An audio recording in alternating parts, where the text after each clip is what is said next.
예수를 믿는 그리스도인이 된다는 것은 주님과 동행하는 삶을 살고 있다라고 하는 뜻과 마찬가지입니다. 예수님을 믿고 나서 예수님과 상관없는 삶을 살아가는 것이 아니고요. 예수님을 믿는 사람들은 예수님과 가까이 교제를 나누고 항상 주님과 함께 살아가고 있다는 사실을 의식하면서 살아가는 것이 맞다라고 하는 말씀입니다. 성경에 보시면 예수님께서 제자들을 부르셨는데요. 베드로와 안드레, 야고보와 요한을 부르시고 제자로 삼으셨는데요. 제자로 삼으신 이유는 함께 있으시는 것, 함께 하시는 것이 예수님의 목적이었고 마음속의 계획이었다는 사실을 성경이 우리에게 말씀해 주시고 있습니다. 많은 사람들이 교회 다니고 신앙생활하면서 당신은 종교가 뭡니까? 라고 물으면 크리스찬이라고 대답하는 데 있어서 별로 주저하지 않습니다. 여러분들도 혹시 어디에서 종교를 밝히거나 기록하셔야 될 기회가 있다면 아마 당당하게 나는 크리스찬이다, 기독교인이다 라고 그렇게 표현하고 기록하실 것입니다. 그런데요, 이런 그리스도인들 가운데 많은 사람들이 당신은 제자입니까? 라고 하는 질문에 있어서는 나는 기독교인이지만 제자일 필요는 없는 것이 아닌가라고 고개를 갸우뚱하실 경우가 많이 있으실 것 같아요. 많은 이유와 핑계가 있으실 수 있는데요.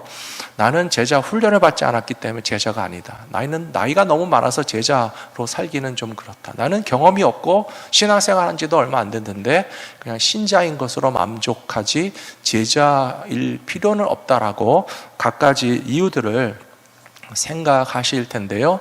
저는 다 틀렸다는 사실을 먼저 가르쳐 드리고 싶어요. 예수님께서 마태복음 28장에 보시면 제자들에게 말씀하시기를 명령하셨습니다. 우리 영어를 배울 때 동사가 앞에 나오면 명령문이라고 배우지 않았습니까? 그래서 마태복음 28장에서 마지막으로 예수님께서 제자들에게 하신 말씀이 go라고 하는 단어가 나오고요.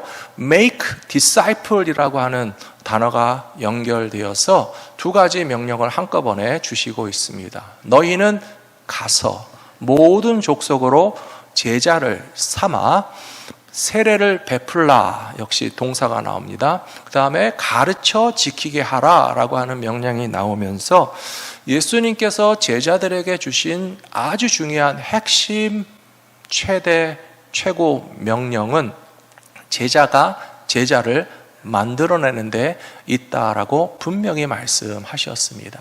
그뿐만 아니라 그 바로 뒤에 나오는 말씀을 보시면요, 볼지어다 내가 세상 끝날까지 너희와 항상 함께 있으리로다 라고 약속해 주셨습니다. 사랑하는 성도 여러분, 세상 끝날까지 예수님이 같이 계셔 주신다면 좋으시겠죠? 예수님이 같이 계셔 주시기를 원하십니까? 그러면 예수님께서 제자로 살기를 원하시는 것도 받아들여 주셔야 되지 않겠습니까?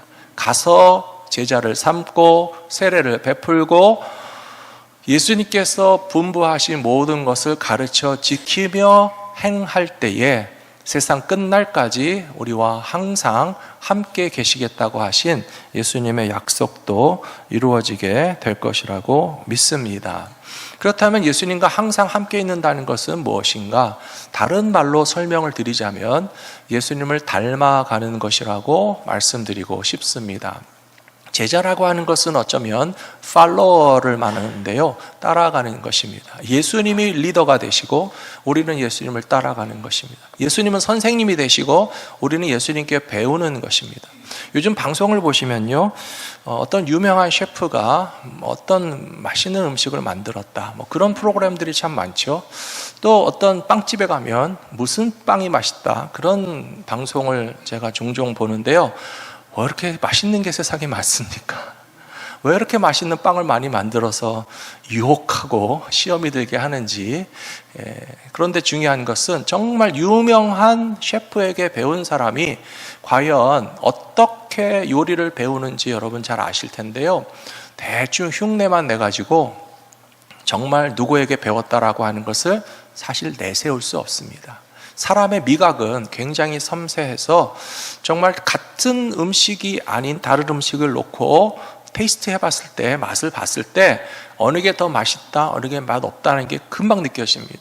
어느 게 조금 더 짜거나 어떤 게 너무 달거나 어떤 건 좀 느끼해서 더 이상 먹고 싶지 않다라고 하는 반응이 우리에게 바로바로 나오기 때문에요. 정말 유명한 셰프에게 배우는 제자들은 그냥 음식의 재료가 똑같다든지 그것을 쿡하는 과정이 똑같다든지 혹은 만들어낸 음식의 색깔이나 모양이 비슷하다고 해서 결코 똑같은 음식을 만들어냈다고 할 수 없고, 선생님이 만드신 음식과 제자가 만든 음식이 맛도 거의 똑같을 뿐만 아니라 만족스럽게 할 수 있는 수준이 됐을 때 제대로 배웠다라고 말할 수 있는 것이 아니겠습니까? 그렇다면 우리는 예수님을 따라 배우면서 예수님을 닮아간다고 할 때 어느 정도 되어야 예수님의 제자라고 인정을 받을 수 있겠습니까? 그냥 교회를 다니는 사람이라고요? 예배에 참석하고 있다고요? 성경에 대한 지식을 좀 알고 있다고요? 아직도 멀었다라고 생각합니다. 정말 예수를 믿는 그리스도인으로서 예수님을 닮아가고 있다는 것이 본인에게도 나는 정말 좀 예수님을 닮아서 변화되고 있구나, 예수님을 정말 가까이 닮아가고 있구나라고 하는 것을 느낄 수 있을 뿐만 아니라 다른 사람들이 볼 때에도 참 그리스도인이라고 인정을 받고 칭찬을 받을 때까지 더욱더 주님과 가까이 동행하실 수 있는 우리 갈보리 믿음교회의 성도님들이 되시기를 부탁합니다. 오늘 예수님과 함께하는 제자들의 한 장면을 함께 공부하려고 하는데요. 첫 번째로 예수님과 동행하는 제자들의 삶이지만 여전히 풍랑과 위기는 언제든지 닥쳐올 수 있다는 사실이 기록되어 있습니다. 오늘 누가복음 8장 22절에 보시면 하루는 예수님께서 제자들과 함께 배를 타시고 그들에게 말씀하시기를 호수 저편으로 건너가자 하심에 이에 떠나 행선할 때에 예수께서 잠이 드셨더니 마침 광풍이 호수로 내리침에 배에 물이 가득하게 되어 위태한지라 라고 되어 있습니다. 예수님께서 제자들과 함께 배를 타고 가시다가 풍랑을 만난 이야기는 복음서에 여러 번 이곳저곳에서 나옵니다. 아마 한 번 이상 있었던 경험이라고 생각됩니다. 그런데 그 전후 사정을 좀 먼저 말씀드릴 필요가 있는데요. 예수님께서 제자들과 배를 타고 한적한 곳 혹은 호수 건너편 이방인의 땅에 가시기 전에 무슨 사건이 있었는가 하면 주로 대중 집회가 있었습니다. 산상수훈이라든지 평지설교라든지 많은 사람들을 예수님께서 모아놓으시고 그들에게 천국 복음을 가르치실 때에 기쁨으로 말씀을 받고 예수님이 병든 자를 고치시는 것을 보면서 다 같이 놀라고 혹은 그 가운데 귀신의 세력에 억눌린 사람이 있으면 자유케 하시는 주님의 권세와 능력을 여러 사람들이 대중적으로 집단적으로 지켜보면서 야, 예수님 대단하시다, 이런 분이 하나님의 아들이시구나 라고 하는 것을 함께 경험하는 일들이 주로 있었고요. 또 오병이어 사건이 있은 후에도 5,000명을 먹이신 예수님께서 그 정말 열광적인 어떤 파티와 같은 정말 충만한 상황을 함께 경험하신 다음에 거기서 정말 부글부글 끓어 넘치는 것이 아니라 그 다음에 어떻게 하셨는지 아십니까? 그 사람들을 흩어서 보내셨어요. 제자들이 피하게 하셨어요. 그 상황에서 벗어나서 요란하고 시끌벅적하고 막 최고조에 달한 그런 어떤 상황의 정반대의 위치로 제자들을 밀어내고 있으시다는 뜻입니다. 예수님께서는 어쩌면 의도적으로 이렇게 제자들에게 높고 낮은 상황을 경험하게 하셨다라고 생각하는데요. 우리들도 필요합니다. 상황에 휩쓸리지는 마십시오. 하지만 뜨겁게 은혜 받고 찬양하고 예배하고 교회가 부흥하는 일에도 여러분 뒤처지지 말고 함께 동참하셔야 돼요. 손을 들고 찬양할 때 손을 들고 찬양하는 거 하나도 창피한 거 아닙니다. 하지만 억지로는 하지 마시고 눈치 보면서 그냥 휩쓸려 가지는 마시고요. 내 마음에 충만하게 채우시면 우리가 표현할 수 있어요. 그런데 문제는 이렇게 대중적인 상황에서 제자들이 예수님을 돕다 보면요, 착각에 빠질 수 있어요. 예수님이 행하신 능력이 마치 본인들이 행한 능력처럼 으쓱하면서 우쭐해하면서 본인들의 주제 파악을 못하게 되는 그런 영적 교만에 빠질 수도 있는 것입니다. 그래서 예수님께서는 어쩌면 정반대의 상황으로 제자들을 몰아붙이셨다라고 생각합니다. 그것을 통해서 예수님께서 제자들을 훈련시키시는 방법은 저는 영적인 당금질이라고 설명드리고 싶습니다. 쇠를 다루는 사람들에 대해서 공부를 조금 했을 때 제가 알게 된 것은 쇠가 다 똑같은 쇠가 아니라는 거예요. 이 철을 어떻게 다루느냐에 따라서 그 철의 강도와 또 경도와 또 인장력이 달라지게 되는데요. 그냥 쇠덩어리 그 자체는 강해 보이지만 그러나 망치로 땅 치면 부서질 수 있는 쇠입니다. 근데 그 쇠가 칼과 같이 강하고 질긴 쇠가 되기 위해서는요, 아주 펄펄 끓는 불 속에 집어넣어서 화로에서 온도를 높이면 쇠 자체가 아주 뻘겋게 달아오도록 열을 받게 되는 거 보셨을 거예요. 근데 그 열을 받게 된 쇠덩어리를 어떻게 합니까? 망치로 때리잖아요. 모든 물체는 열을 받으면 부풀게 되어 있습니다. 근데 그 부풀게 된 것이 이 분자 사이가 뭐 틈이 벌어지고 좀 커지면 이 망치로 때려서 그걸 치밀하게 그것을 좁힐 수 있겠죠. 그리고 난 다음에 망치질하고 난 다음에는 찬물 속에 팍 담가가지고 칙 하면서 온도가 쉽게 만들면 그 담금질의 과정을 거치는 거예요. 다시 불 속에 들어가서 부풀고 난 다음에 망치를 때려서 치밀하게 만들고 그러다가 아예 찬물에 팍 들어가서 식히게 하는 이 담금질이 쇠를 강철로 좋은 칼로 부서지지도 않고 질기고 강하며 날선 검을 만들 수 있는 방법이라고 우리가 알고 있습니다. 예수를 믿는 사람들에게도 똑같은 훈련의 과정이 필요합니다. 큰 집회에 참여해서요, 은혜도 받으셔야 돼요. 막 성령 충만하고 찬양하고 기뻐 뛰고 손 들고 정말 덩달아서 나까지 은혜 많이 받은 것 줄로 생각하는 그때에 어떤 때는 우리에게 막 망치로 두드리는 일들이 생겨나요. 우리의 마음을 단단하게 하시는 주님의 훈련입니다. 그리고 그들을 찬물 속에 팍 담그시듯이 지금 제자들이 정말 예수님과 함께 배를 타고 가는데도 풍랑을 만났잖아요. 참 이해할 수 없는 상황 같아 보이지만 이 모든 것이 다 주님의 계획 속에서 제자들을 훈련시키는 과정이라고 볼 수 있습니다.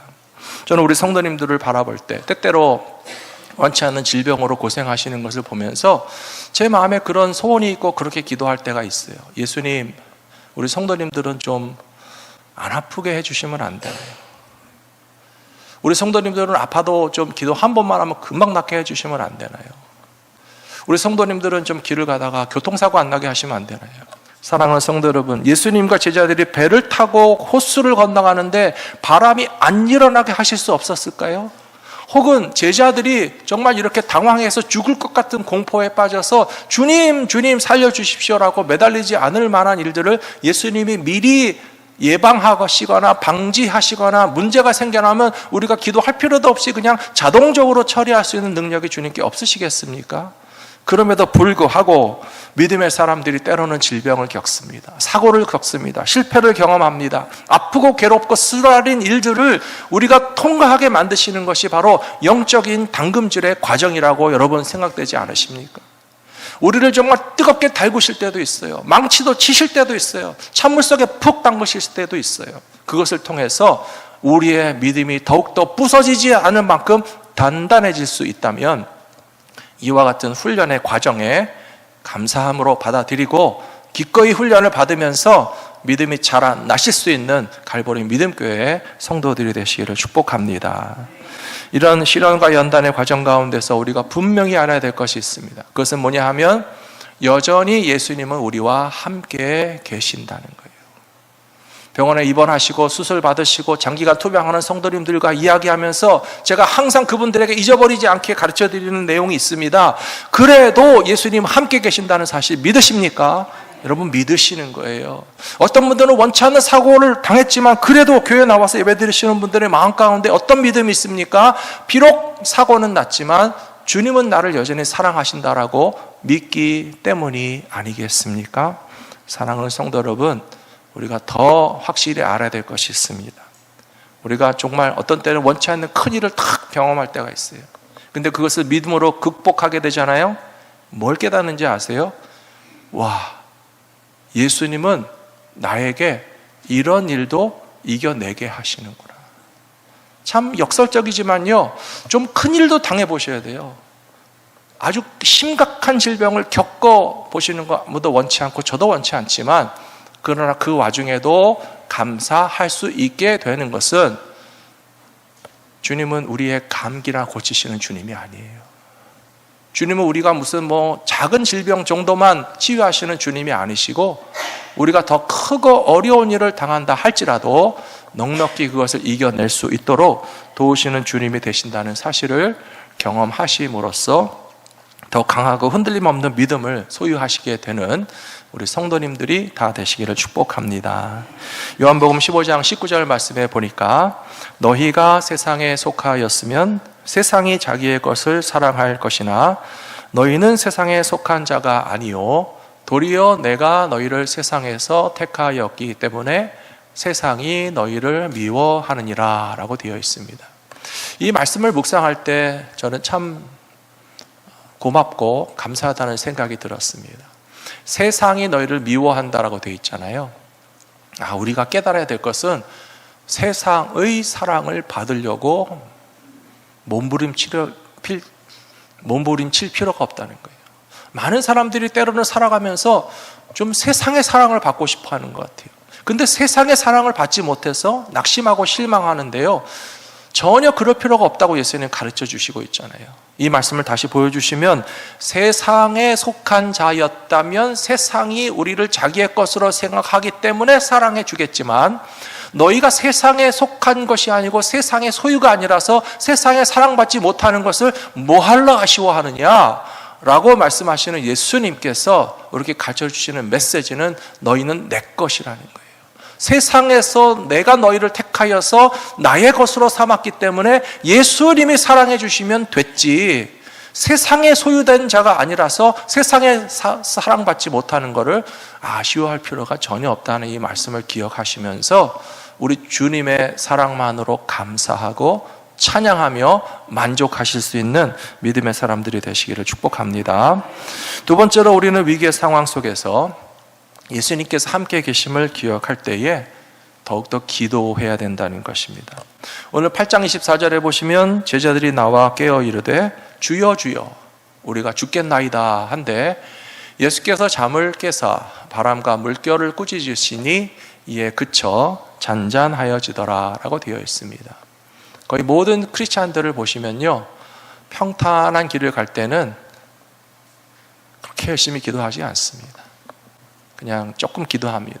평균적으로 기도합니다. 근데 어려운 일을 당하면 그때서 기도해야 되겠다는 생각이 들어서 더 열심히 기도하게 됩니다. 기도가 뜨거워집니다. 솔직히 말하면 저도 그럴 때가 많습니다. 별일 없을 때는 그냥 평소에 하던 만큼 기도합니다. 근데 어려운 문제가 생기면요, 더 많이 기도하게 되는 것 같아요. 근데 문제는 어디 있는지 아십니까? 기도해야 되는 때에 기도하지 않는 것이 문제예요. 지금이 얼마나 심각하게 기도해야 될 때인지 깨닫지 못할 뿐만 아니라 심각한가를 느끼고 바람이 불고 배가 침몰하게 되었고 죽을 것만 같은데도 바로 그때가 기도해야 될 때인 줄을 깨닫지 못하는 것은 아주 큰 문제라고 하는 사실을 저는 말씀드리고 싶습니다. 요나라고 하는 사람이 있었죠. 하나님께서 요나를 부르시고 니느웨에 가서 하나님의 심판을 경고하라고 사명을 주셨어요. 그런데 이 요나는 하나님의 말씀을 순종하지 않고 반대쪽으로 배를 타고 다시스를 향해서 도망가기 시작했습니다. 그때에 배 안에서 있던 많은 사람들이 각자의 신에게 기도했다라고 되어 있어요. 왜냐하면 풍랑이 일어나서 배가 침몰할 것 같으니까 기도했겠죠. 자기의 신을 찾으면서 사람들이 어떻게든지 풍랑 가운데서 배를 유지하려고 노력하다가 배 밑창에 가보니까 하나님의 선지자라고 하는 사람이 뭐하고 있었어요? 자고 있었어요. 요나가 자고 있었어요. 뱃사람들이 뭐라 그랬죠? 잠든 자여 웬일이뇨? 너도 너의 신에게 기도하라. 저는 크리스찬들에게 있어서 가장 부끄러운 모습이라고 생각합니다.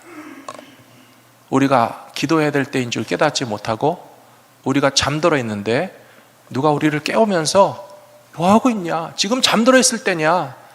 기도해야 될 때라고 남들이 가르쳐 주시기 전에 우리의 삶의 모든 상황 속에서 더욱더 기도에 힘쓰시는 우리 성도님들이 되시기를 부탁드립니다. 우리 교회 새벽 기도회가 월요일 빼놓고 매일 하고 있는 거 아시죠? 월요일과 주일 빼놓고 새벽 기도회가 매일 있는데요.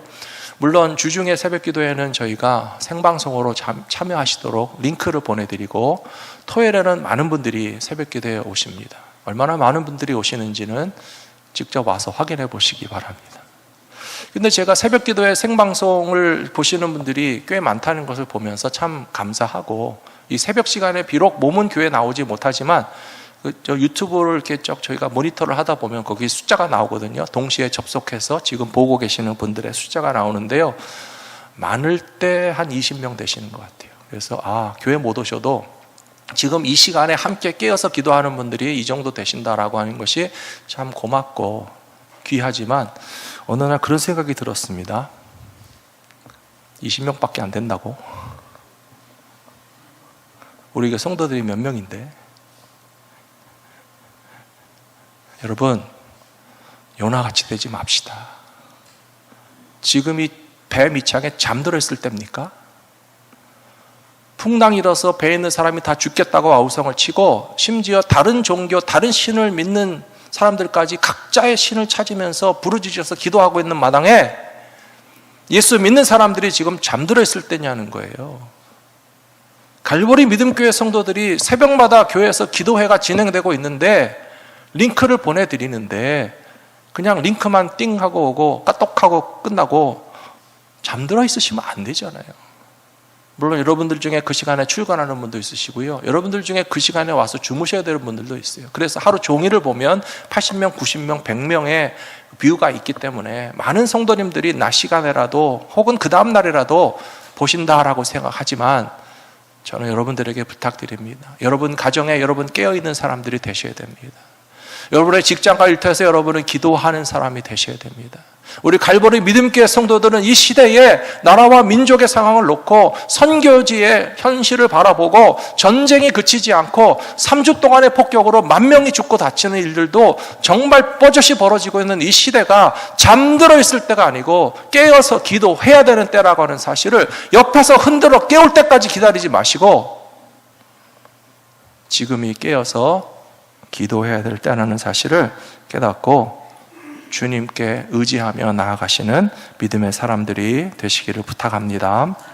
세 번째로, 예수님께서 하나님의 아들이신 것을 확신할 때에 우리는 평생에 어떤 풍파와 시련도 넉넉히 헤치며 나아갈 수 있다는 사실입니다. 오늘 말씀에서 누가복음 8장 25절에 제자들에게 이르시되 너희 믿음이 어디 있느냐 하시니, 그들이 두려워하고 놀랍게 여겨 서로 말하되 그가 누구이기에 바람과 물을 명함에 순종하는가 하더라. 예수님께서 배 안에서 당황해하고 두려워하는 제자들을 향하여서 너희의 믿음이 어디 있느냐라고 말씀하고 계십니다.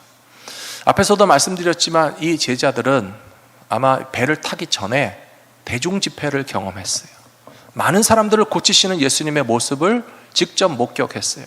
혹은 오병이어 사건이 있었다면 제자들이 직접 빵을 띄고 물고기를 나눠주면서 막 신났을 거예요. 야, 예수님이 말씀하시니까 빵이 막 나눠줘도 안 없어지고 물고기를 쪼개줘도 안 줄어들고 5,000명이 먹고도 남으니까 그 어마어마한 대중 집회의 성공과 부흥을 경험하면서 각자의 마음에 무슨 생각이 들었겠습니까?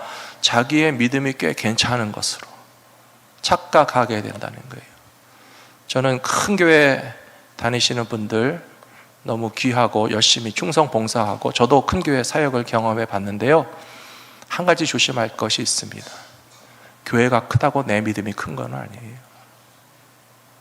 많은 사람들이 모인 곳에서 은혜 함께 받으실 수 있는데요, 다른 사람들이 은혜 받았다고 나도 덩달아 휩쓸려서 은혜 받는 거 아니에요. 예수님께서 배를 탄 제자들에게 물으십니다. 너희 믿음이 어디 있느냐? 우리에게 물으실 때 우리 대답할 수 있어야 됩니다.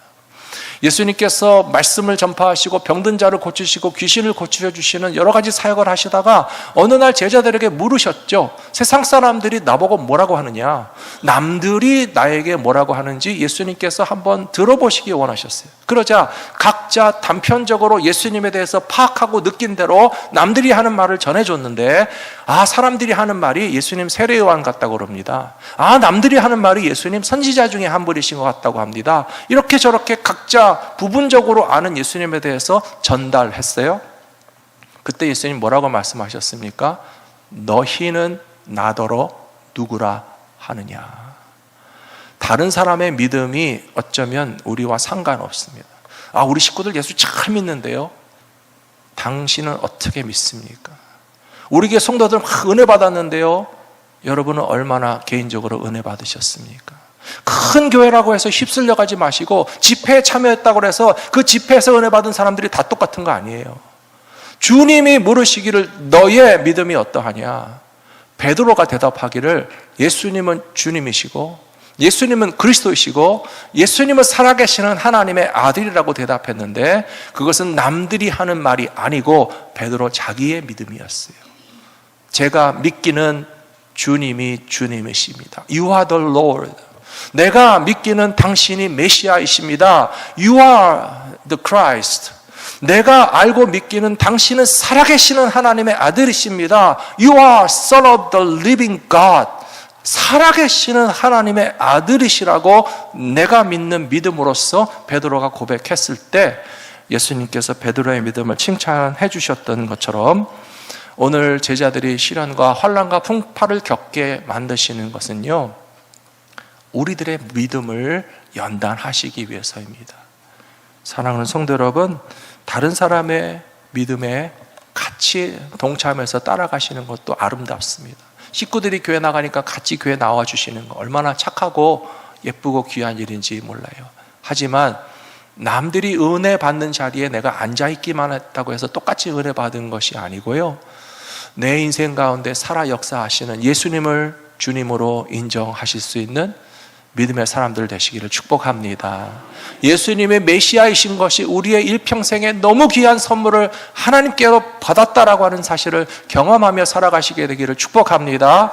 내 생각과 능력으로는 이겨낼 수 없는 것과 같은 일들을 만났는데 그것을 이기게 하시는 것을 보니 내가 이전에 알았던 예수님보다 환난 풍파를 겪은 후에 내가 깨닫게 된 예수님이 진짜 살아계시는 하나님의 아들이시라는 사실을 나도 알게 되었노라 고백할 수 있는 수준으로 점점 믿음이 자라나실 수 있는 갈보리 믿음교회 성도들이 다 되시기를 축복합니다.